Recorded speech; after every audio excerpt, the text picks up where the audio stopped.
Hello, c'est Sébastien de Suzanne et Simone.fr et je suis là pour t'accompagner à passer ton mental au second plan pour qu'il arrête de t'embêter et de gâcher ton apaisement. Et aujourd'hui, je vais vous parler du pourquoi. L'idée, c'est que quand je reprends mon propre parcours, je me suis rendu compte qu'au début, je me suis posé beaucoup de questions. En lisant des bouquins, en allant à des conférences, en regardant des vidéos sur Internet, j'ai trouvé plein de choses qui me correspondaient et je me suis posé beaucoup de questions et surtout la question, mais pourquoi ?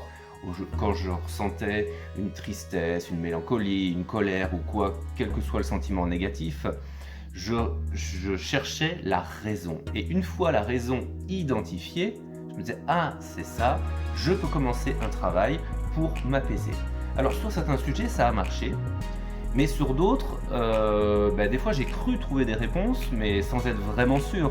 Parce que ce qui se passe là-haut, c'est très complexe et ça a surtout été influencé par des années d'expérience. Et donc l'idée de se poser le pourquoi, ça peut être sympathique, mais ça va prendre beaucoup de temps. C'est-à-dire que si vous attendez d'avoir la réponse pour être apaisé, ça peut prendre beaucoup de temps, ça peut vous prendre peut-être 20 ans sur certains sujets, voire toute la vie. Et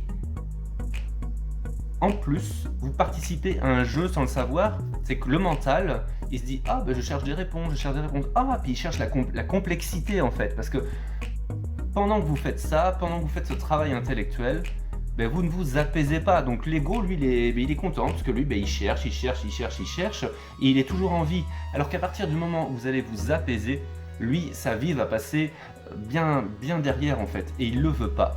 Donc il vous fait chercher,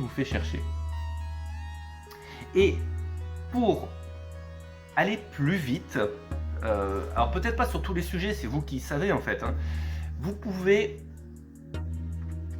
au lieu d'utiliser le pourquoi, le scinder en deux et vous dire pourquoi. Je vais vous donner des exemples.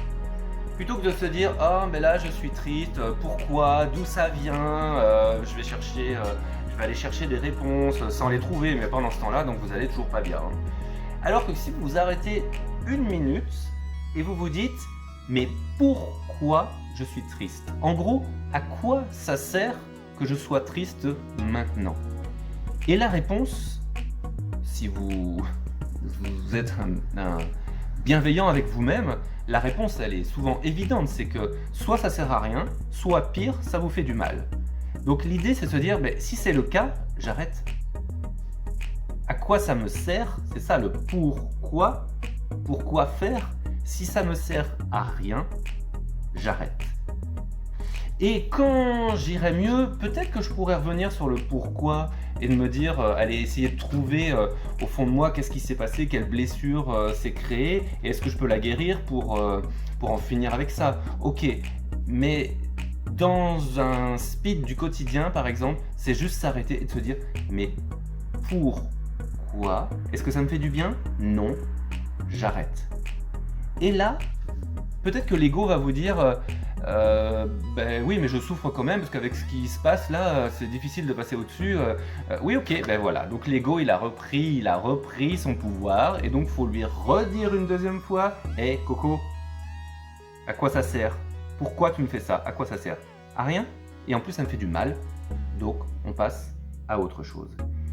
Et plus vous allez vous entraîner à passer de ça à ça, ou même utiliser que ça, c'est-à-dire le pourquoi, plus vous allez vous entraîner et plus vous allez donc voir comment fonctionne votre mental, plus vous allez voir son jeu, l'observer, plus il va diminuer sa puissance. Et donc voilà ce que je vous